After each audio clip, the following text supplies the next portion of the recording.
Hello, hi everybody, welcome. Mondays with Maya. Today is number 12. Hello. Yes, so today is number 12. We are talking about, hi everyone, we are talking about, what are we talking about today? We're talking about people pleasing. We are talking about approval seeking. Thank you for joining me. We are a little behind posting some of the ones on YouTube. I hope. Oh, can you grab me some water? Yep. I forgot to ask you. Thank you. These are my new earrings. Aren't they fabulous? I realize the only problem is I missed the last 3 weeks I was traveling. Oh yeah. No, they'll be on YouTube, so it's all good.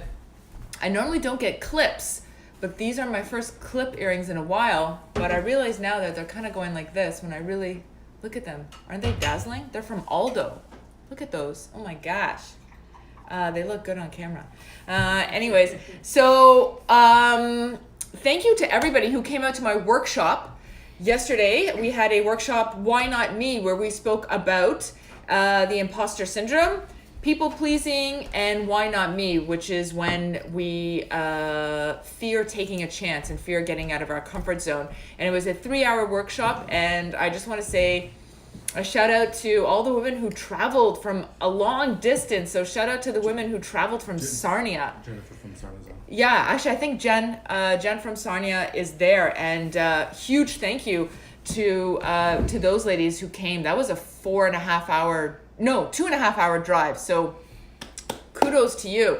The next workshop actually that we're doing is going to be Sunday, June 9th. That one's going to be in Oakville. That's going to be limited seating because the room is really, really small. So I think we can only hold maybe 10 people. And that one is just going to be on the imposter syndrome. So that's going to be 3 full hours just on unpacking why we feel like a fraud, why we feel like an imposter sometimes. Then we're going to do some role playing in pairs, group work, and going through all the strategies to move past the imposter syndrome. Hey, buddy. Hey, Beth. Today I went out for coffee with my dad, and we were walking through Nordstrom's or Saks, one of those stores, and I see a makeup artist, and she's looking at me, and we're both like, we know each other. And it took us 5 minutes. I was like, Sephora, Shoppers, Holtz, Bobby, NARS, which one did you work at? And we finally figured it out. We worked at, her name is Luba. She worked at Kiehl's right beside the Bobby counter, Holtz at Yorkdale, like going back 12 years maybe.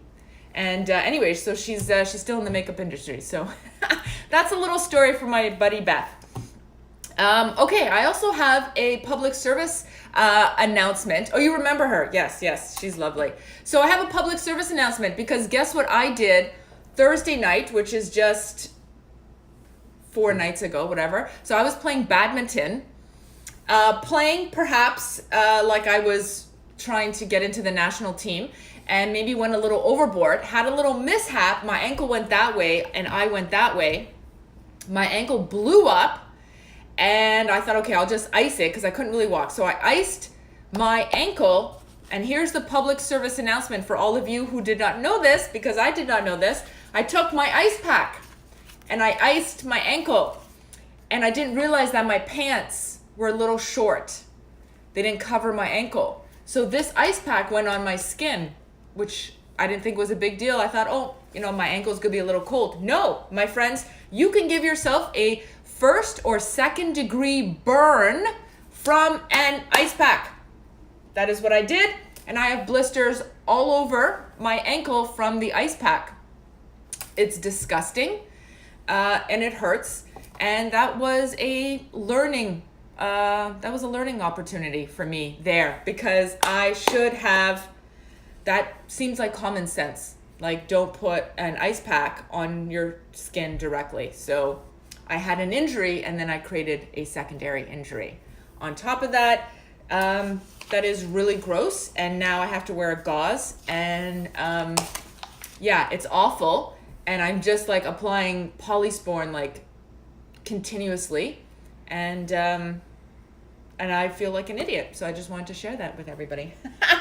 All right. Okay. Steve's like, wrap it up. Nobody needs to hear this. And you know what I did too? I was showing people my disgusting ankle.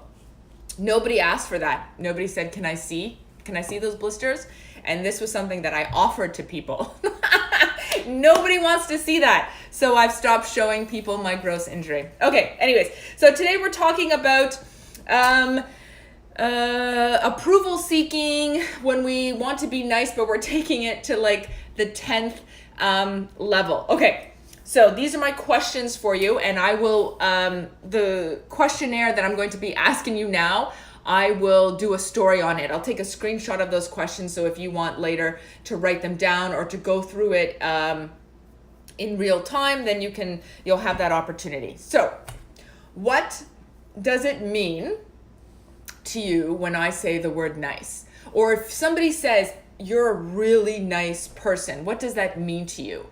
Does that spark joy for you? Is that a descriptor that you are looking for? What's your gut instinct when someone's like, oh my gosh, you're so nice? Is that something that you want or not? For researchers who study people pleasing and approval seeking and niceness is not something that they want their clients or their patients to aim for. It's not a badge of honor, because for a lot of people, they've taken a normal human emotion of niceness and a desire to feel connected, and they have taken it to an obsessive level where that becomes the driving force, where that is what they do. They are nice, nice, nice, nice. They say yes, yes, yes, to avoid Steve's watching YouTube videos beside me. Thanks for your support, buddy. And they say yes, and they're super nice to avoid confrontation and avoid discomfort with others, right? And it's something that I'm trying to work on with my parenting. I try to catch myself with Ryo and not say, oh, just be nice, and try to emphasize instead, be supportive, have empathy, be kind, have perseverance, be brave, show courage, rather than nice, nice, nice. So when we fixate on niceness, we are really asking ourselves, am I liked? Do they like me? Was that good enough? Am I good enough?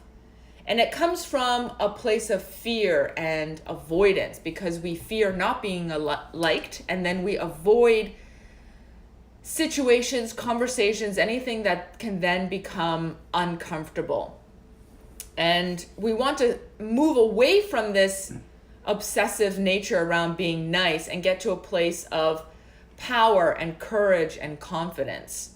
So think about these questions as a way to assess your niceness. So I'm going to ask you a few questions.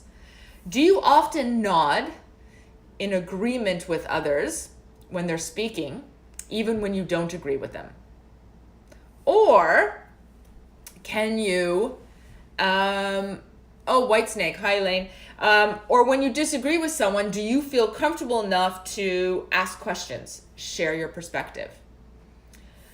The nice person in you might stay in conversations longer than you want to and feel guilty about ending them.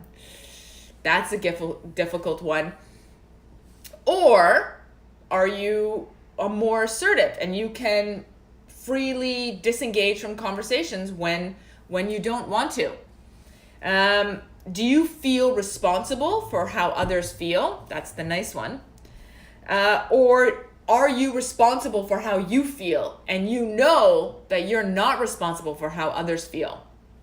Do you feel guilty saying no to others? And especially when they really, really want something from you, do you feel awful having to say no and then end up saying yes? Do you feel uncomfortable asking for what you want?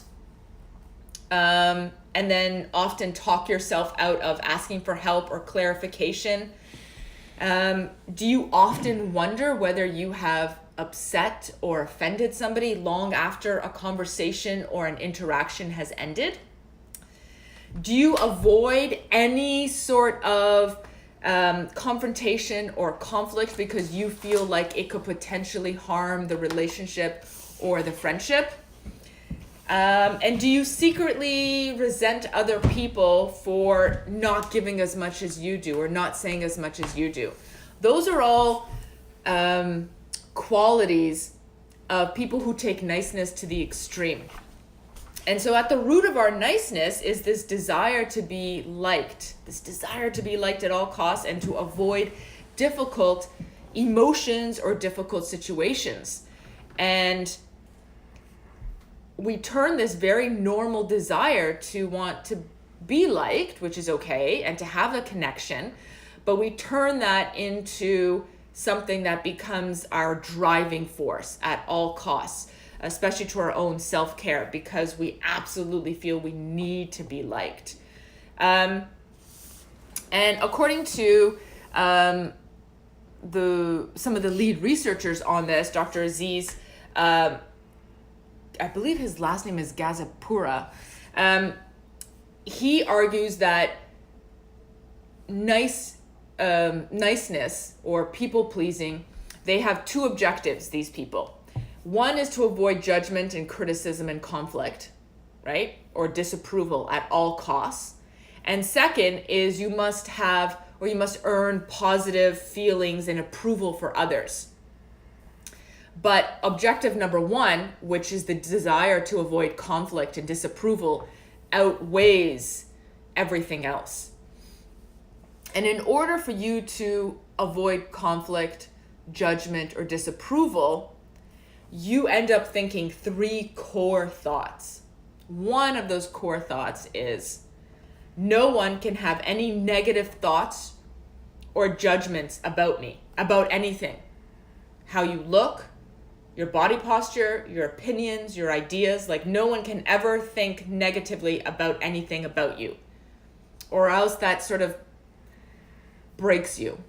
The second core criteria in this approval-seeking behavior is no one can have any negative emotions or conflict in my presence, because I don't know how to deal with conflict and I don't know how to handle it.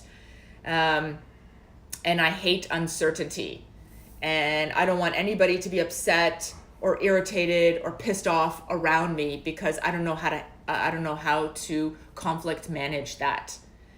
And the third criteria is that no one must show you any non-verbal signs of disapproval. So a non-verbal sign of disapproval would be like kind of scrunching your brow or tilting your head or biting your lip or being like, ooh, kind of facial grimacing, because you take all that non-verbal body language as a sign that there's something wrong with what you're saying. There's something wrong with you, and there's something wrong with who you are or how you're communicating, and then you start letting that fester in your mind. So how does this desire to be liked and have approval from others, how does this show up in your life? Hi, Grace. I think Grace just joined. Okay, so how does this show up in your life? There's a lot of common signs for this sort of addicted nature of, oh my gosh, I just want them to like me. I just want them to approve of me. I don't want anyone to not like me or have any negative judgment about me. So the first one, you'll know this well, is you avoid saying no. You avoid saying no. You, for the life of you, cannot say no to others because you are so worried that they're going to be upset with you, or that they're going to think you are a bad person, that you're selfish, that you are unkind, that you don't want to help them out. So you will say yes to almost every request of you, of your time and your energy. And what does that get you? Stress, stress, stress. And then you feel overwhelmed with it all. And then you really resent the request, resent them, resent yourself for not being able to say no. So avoiding the word no, avoiding saying no to others is one of the top approval seeking strategies that really doesn't help us in the end. And the second one is hesitation. How many of us have hesitated giving our opinion because we weren't sure if it was the right opinion? We weren't sure if it was going to be approved by others. We weren't sure if we had the right answer. This is something that students say often, they hesitate often in class. You can also hesitate at work, even hesitate around the dinner table about jumping in and giving your opinion on something because you're not sure how it's going to come across, because you're so worried about how you will be perceived, so you hesitate in giving your opinion. Another good one is difficulty with endings. So this is, you don't know how to end from conversations. So, oh my gosh, you know someone like this. This person also never expresses her thoughts or preferences and will often go along with everything. Yeah, that's actually one of the other strategies. You're absolutely right. They never express their preferences or their opinions, and it just sort of irritates other people too. You think you're being accommodating when you're like, I don't know, whatever you guys want. We've all had that person when we go out for dinner and we're like, what do you guys want to eat? And they're like, I don't know, you pick, I don't know, it's okay, you guys go ahead. And it's like, no, what do you want? And they have a real difficulty in stating their opinions. So people who have difficulty with endings drag out things unnecessarily long because they literally can't say, okay, great, thank you, I've got to go. Okay, bye, thank you, can't text anymore. Okay, guy, I got to leave the room, thank you, conversation's over, got to wrap this up, right? Another one is that they are overly agreeable. If you are constantly seeking approval from others, you tend to be overly agreeable. You are smiling, you're nodding, you're going along with what everyone else is saying, regardless of your actual opinions or desires in that moment. And then the flip side of that is you will avoid disagreement at all costs. Even if you vehemently disagree, you're not going to say anything because you don't want conflict. You don't know how to have an emotion like anger, but talk it out. You don't know how to not escalate it, and you don't know how to deal with it, so you just kind of keep it bundled inside. Approval-seeking behavior also leads to a complete fear of judgment. We are so fearful of what others are thinking of us, how they're judging us, what do they think about us? And then that leads to nervousness, hesitation, avoidance. You're just going along instead of sort of standing in your own power and having the courage to say, no, I don't necessarily agree with that, or we can agree to disagree, or that's an interesting take, I completely disagree with that, this is what I think. We also have a deep-seated fear that others are upset at us at all times. Again, we've all gone through this situation, or we know someone who has, where a conversation has ended, we're half an hour down the road, an hour down the road, but you are still thinking about this conversation going, gosh, I wonder, could I have said something that could have offended them? I noticed they were making a face. Did I say something that they didn't like? Or, and you're constantly overplaying these conversations and situations thinking that other people don't like you, or they didn't like what you had to say. And that is sort of tied to second guessing yourself and replaying situations, right? So and this can happen even during an interaction where you're in the middle of speaking, you're having a conversation, and as it's happening, you're not present, you're not there, because you're all in your mind going, why did they just look away from me? Why did they not like what I just said? Or did they think I'm an idiot right now? What's happening? And that's all you're thinking. You're just in your mind reading, thinking that you know what they think about you, and you're not being present in that moment. Another common strategy of approval seeking and our obsession with being nice is one of my favorite topics: habitual apologies. When you are apologizing for everything for no good reason at all, it's because of this desire to just get along and keep the calm and keep everybody happy, and you are over apologizing for needless, for mundane things. Lots of women have been emailing me and DMing me, sending me their personal apologies, like for stuff that they have apologized for in their life. And I've been keeping like a Word document on all of these, and they are fascinating to me. And somebody sent me an apology a few days ago, and they said that they apologized to a pigeon who flew in front of them. And they were like, oh, sorry about that. To the pigeon who flew in front of them and probably almost shat on their head. They apologized to the pigeon. Oh my gosh.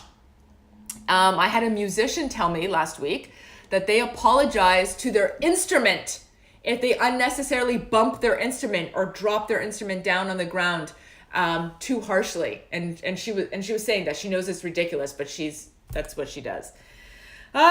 Okay. So another coping strategy of approval seeking is submissive body language. So this is when we're a little more introverted with our body language, when we look down, where we're not maintaining the same level of eye contact that others are. We avoid frequent eye contact. We look down often. We look everywhere but the person because it's a little too intense for us. And we read in a little too much with eye contact. And another one is, as was mentioned earlier, we don't state our desires. We don't state our desires. So we rarely state what we want, what we would prefer, what we would like. And instead, we may like suggest stuff or imply stuff or hope that people can read our minds. But really, we're not just saying, I would like to do this. I have an opinion. I have an idea. Why don't we try this? We don't do that. We just sort of skirt around the issue because we don't feel confident in stating our opinions. So how many of those approval-seeking strategies do you find yourself engaging in? A lot probably. And there are some strategies that we can take and some tips. And so I'll give you a few that Dr. Aziz was talking about. So one is you have to declare the desire to stop this behavior. You have to reach a point where niceness doesn't work for you anymore. You want to be kind, you want to be empathetic, you want to be considerate, absolutely. But this obsession with seeking approval and wanting every single person to like us doesn't work for you anymore. And so you have to declare, I don't want to be obsessed with being nice anymore. And then you have to actively stop going for the nice thing all the time. You have to not do the nice stuff. You have to start saying no so that you can say yes to yourself.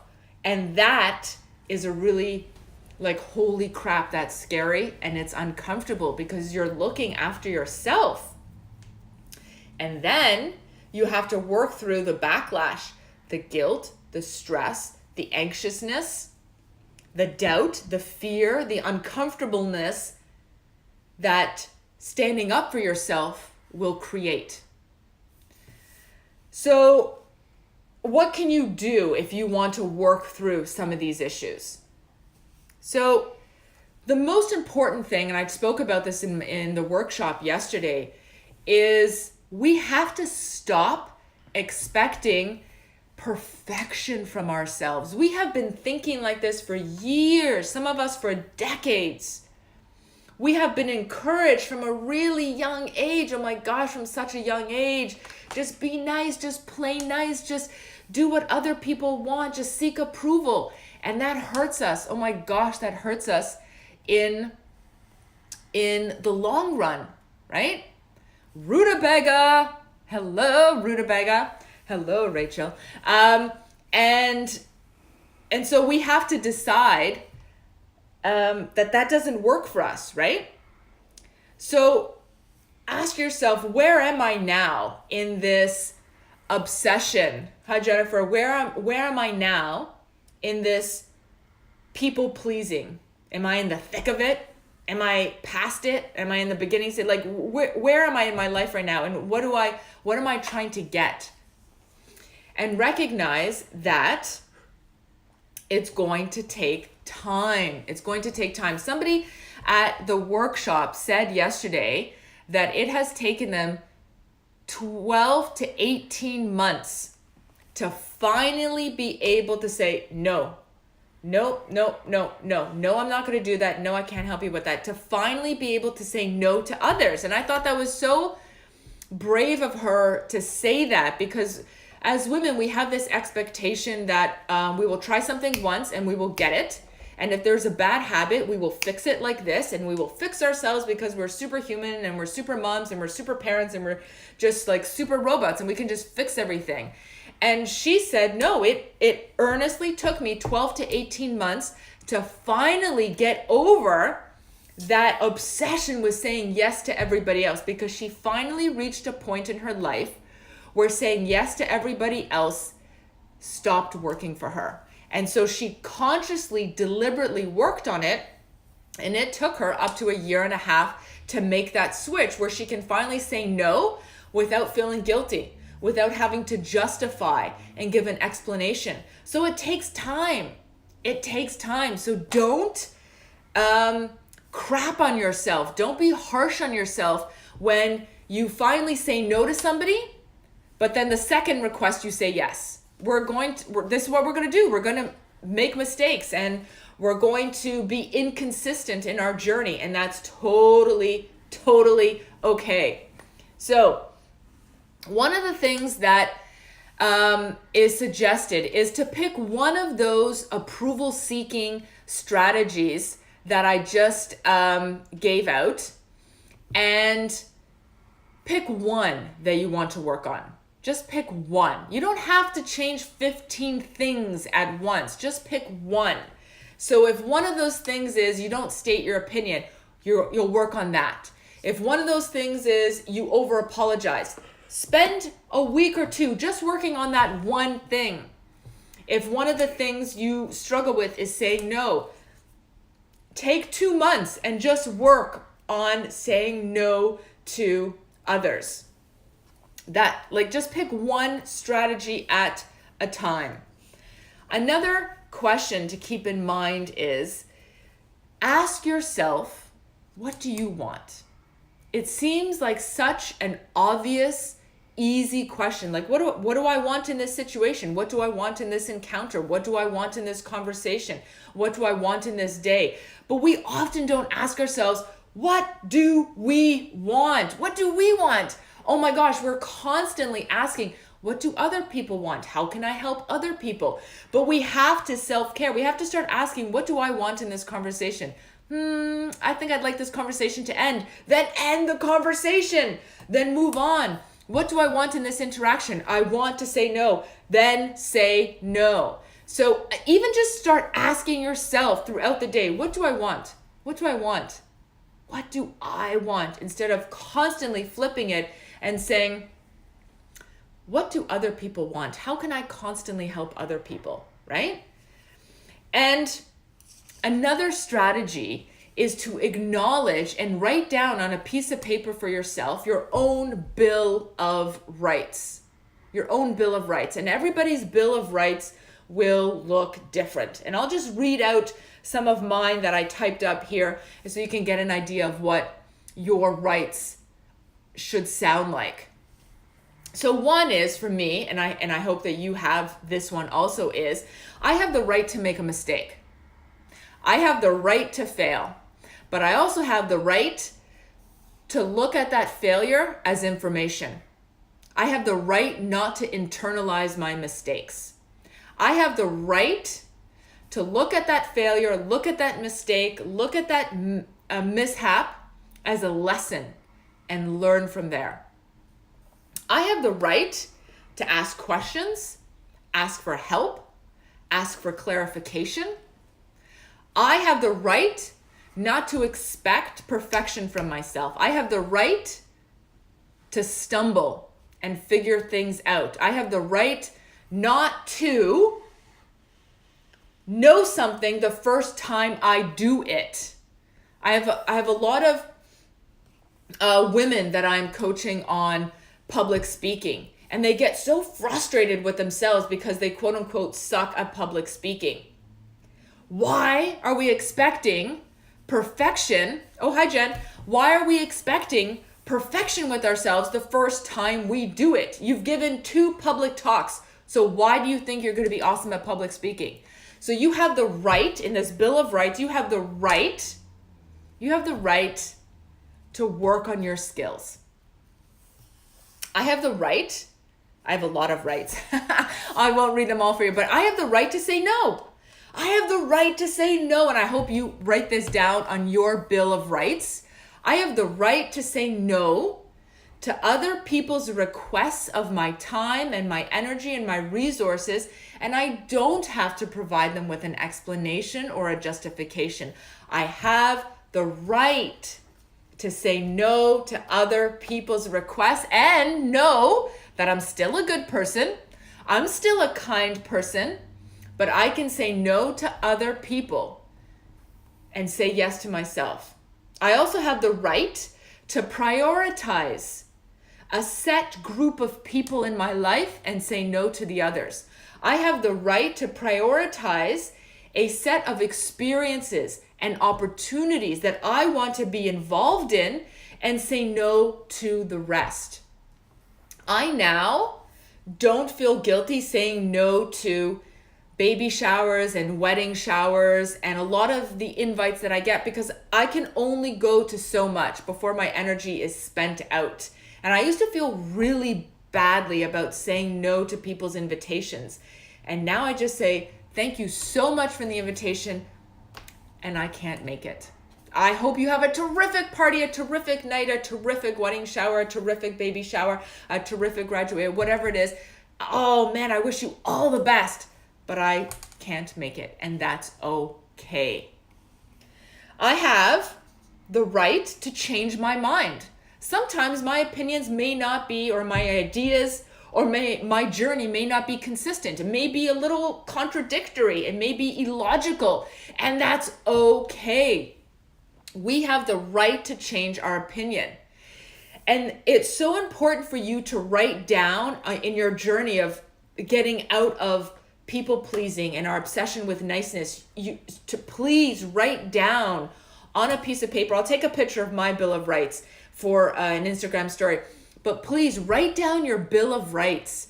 Read them aloud to yourself. Talk it out with a partner, a friend, a buddy, and go through them to really hammer out what rings true for you, so that when you're in that situation, you feel more empowered to stand up to yourself, or stand up for yourself and say, no, that doesn't work for me. No, I disagree. Yes, I have an opinion. Yes, I have an idea. Yes, I'd like to interject. No, I'm going to stop apologizing. And all of that.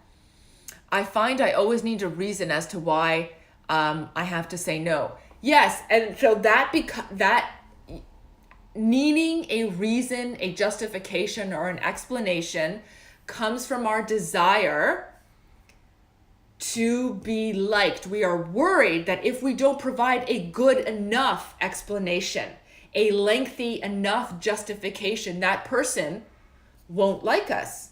Maybe the friendship will end. It comes from guilt that we can't be there, guilt that we can't do everything, guilt that we're human. And that takes time. That takes time and especially takes time when we're face to face with somebody. When they ask us something, they request something of us, and we say, oh, no, I can't. And then you just let that silence be. And it's really hard to just be in that silent mode, because that silence feels like it's 30 minutes of silence when really it's 10 seconds. And you can just let that silence be. And if the person is like, well, why not? You can just say, It just doesn't work for my schedule.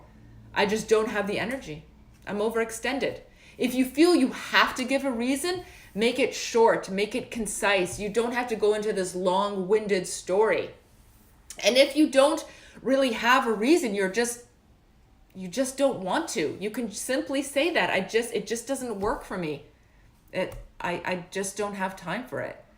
People will understand because there are going to be 50 other people that they will then ask, right? Even you saying that makes me feel uncomfortable. I know. Oh my gosh. Try doing it. Try doing it yourself. Hey, Derek. Hey, buddy. I know, because I've been there and I've been practicing these uncomfortable moments, and it is so uncomfortable saying it in person. It's so uncomfortable because that silent moment comes up and you're just like, no, I can't. Yep. And then inevitably the person is like, what do you mean you can't? And so why would that person press you? Maybe they're just genuinely interested in why you can't, but probably they're pressing you because you know the answer to this. You've always been the person to say yes to them. You've always been their go-to person. And when you continue to show people how to treat you, that is what they will do. And so if they're a true friend, they'll understand. And if not, these uncomfortable conversations, you may lose. You may create some distance between certain friends. You have to be prepared for that. So what else is on my my Bill of Rights? I have the right to not be liked by everybody. Oh my gosh. I have the right to not be liked about everybody. I even give reasons through text messages. Yup, I believe that you do, because that is so common. We immediately say no to somebody and then oh my gosh, let me list 7.5 reasons why I can't help that person out. And we hope that all of those reasons are good enough for that person, right? That's stuff that we need to work on, right? We have to feel like we are good enough for that friendship without doing everything for that friendship. So I have the right to know that I will be okay if not everyone likes me. And that is something that I struggled with in teaching. Accepting that not everyone is going to like me is a hard one to get over. Yeah, that one hurt. That one hurts. Oh my gosh, that one hurts. And the reason I have been able to get over that is because I've continuously pushed myself into these uncomfortable situations where I have put myself up for rejection and been rejected. And then just been in that moment of rejection. It's been a journey for me also because of all my teaching and my public speaking. Student evaluations are harsh. And so immediately a student will tell you right away, you suck. You are the worst prof I've ever had. Students will also go on to ratemyprofessor.com and they will write exactly what they think of me on ratemyprofessor.com. And then I go to that website and I read the reviews, and then I take my tissue, I don't have a tissue, and then I cry, and then I realize, oh shit, not everybody likes me. Okay. But you know what? In a lot of those comments, some of those situations were about them, not about me. Some of them were true, and I did suck in that course because that was my first year teaching. And some of them, yeah, I was way too harsh because that was my first year being a teaching assistant, and I was like teaching them like they were grad students when they were first year university. My bad. So those were learning opportunities. When I give a talk, when I give a workshop, we do a survey at the end, and we read the comments. Some of them love me, and some of them are like, nah, No, I'm not going to come here again. Oh my gosh, that hurts. Okay. In any talk that I give, whether there's 10 people in that room or there's 600, there will be at least 10% that are like, no, never listening to her again. And you'll see it, and they'll be sitting there like this, like, no, I don't over apologize. No, I'm not a people pleaser. This is a waste of my time. And I can feel that energy. And they're not for me. I'm not for them. They're never going to listen to me again. That's okay. That is okay. There are other people in that room that are getting something that's useful, that resonates with them. And those are the people that I'm speaking to, right? So I've learned to let go of the people that don't like me and know that that's okay. So I also have the right. Somebody had a question. How do you simply not care? It's harder when it's people you know versus strangers. The question is, how do you not care? And it's harder with people you know versus strangers. I know, it friggin' hurts. Oh my gosh. It hurts our ego. It absolutely hurts our ego. And that's just something that we have to work on ourselves and know that we are okay without everybody's approval of us. There have been so many situations where I have met people and I thought I was, my dazzling personality would win them over. And they were like, no. What? What do you mean? I'm awesome. I'm Maja. I'm the redhead. Yay. Everybody loves me. No, they don't. And people find me like a lot. I get extra. Extra is the word that people describe me most with. You're extra. And some people love that. And some people are like, calm down with your extraness. And sometimes we don't jive. Sometimes we really, really, really want the approval of others when that shouldn't be what we're seeking. What we should be seeking is to be truthful and to be honest and to stand in our own power and our own confidence. But when we're seeking approval, that's when we tend to not be the most authentic version of ourselves, because we're not being ourselves. We're just thinking, oh my gosh, do they like me? Do they like me? Am I good enough? Have I said the right thing? Should I be a little funnier? Maybe I can bust out that story, that funny story that always gets a laugh. We're constantly trying to put on a performance. I also have the right to not anticipate people's needs and wishes. People can express themselves to me. I am not a mind reader. So that's one of my Bill of Rights. So I will take a screenshot of this and put this on IG story so you see what my Bill of Rights look like. And I highly, because this is one of the tips, I highly recommend that you write down your own Bill of Rights and remind yourself of this stuff. Because again, you can't just read it once. You can't just hear it once. You can't just listen to a talk once and get it. This stuff is difficult.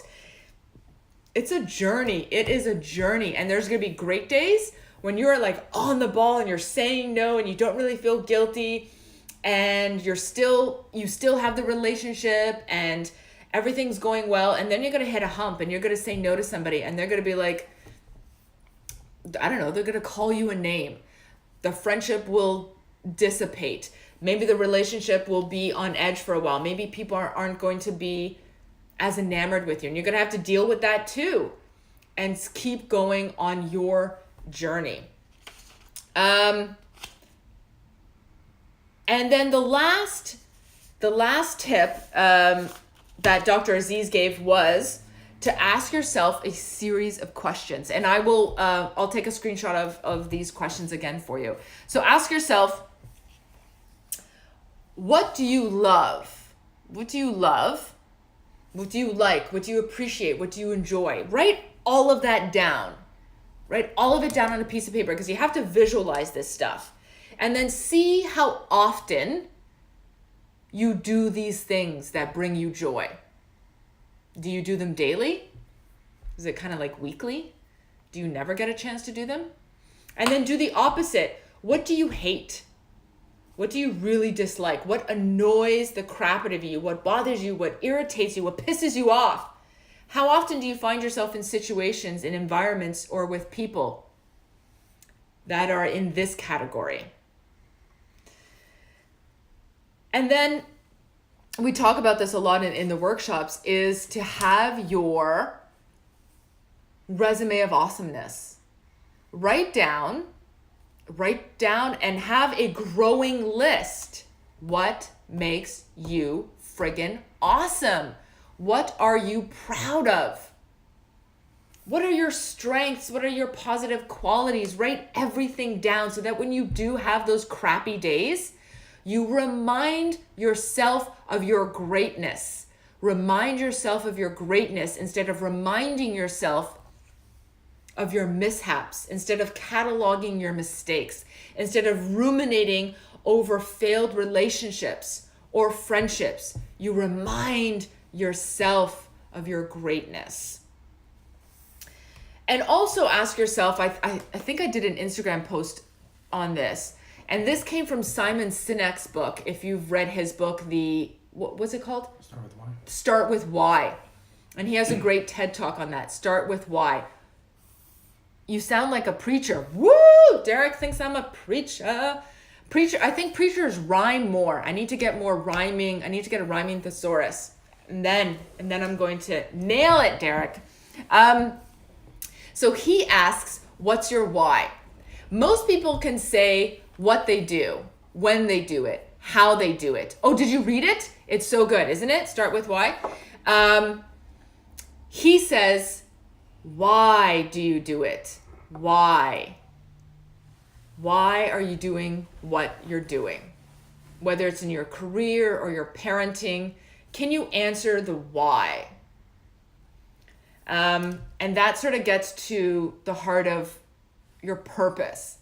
So anyways, that was a lot of tips and strategies for you. I will post a lot of this stuff on Instagram stories, and that's about it. I think we're going to wrap it up. I always think I'm going to speak for 20 minutes, and then like a typical academic, I keep talking. Last question. What is the most important question because it reveals an emotional response? The most important question. Well, I would say two, but one would be, what do you hate? What do you hate? And list everything that pisses you off, gives you stress, increases your anxiety. Write it all down and see how much of your time is spent dealing with those things. Oh, you meant about asking why? What is the most important? Oh, I don't think I understand your question. She's not asking a question. She's making a statement. You're not asking a question. You're making a statement. I think. Are you giving me your statement, or are you asking me a question? Why is the most important question because it reveals... Oh my gosh, you're stating. You're giving me a statement, not a question. Ha! Yes. That took me a while. Yes. The why question, thank you, is the most important question because it reveals your emotional response, your emotional connection to what you're trying to do. Yes, that took me a while. Okay. Yes. So thank you, everybody. For those of you who are local and who are interested in coming to a workshop of mine, the next one is Sunday, June 9th. Sunday, June 9th from 11 to 2. Sunday, June 9th from 11 to 2. We're just doing the imposter syndrome. It'll be 3 hours, just the imposter syndrome. We haven't posted it yet. That'll be in Oakville at the Tribeca Cafe. In downtown Oakville on Lakeshore. It's this really cool cafe where you can get overpriced but delicious drinks and pastries, and then grab your stuff, and then we're in the room right at the back. Yeah, I think, is that about it? And yeah, I guess that's it. And remember, don't ice your skin, or else you can give yourself a first-degree burn like I did. Public service announcement for all of you. Good night, everybody. See ya.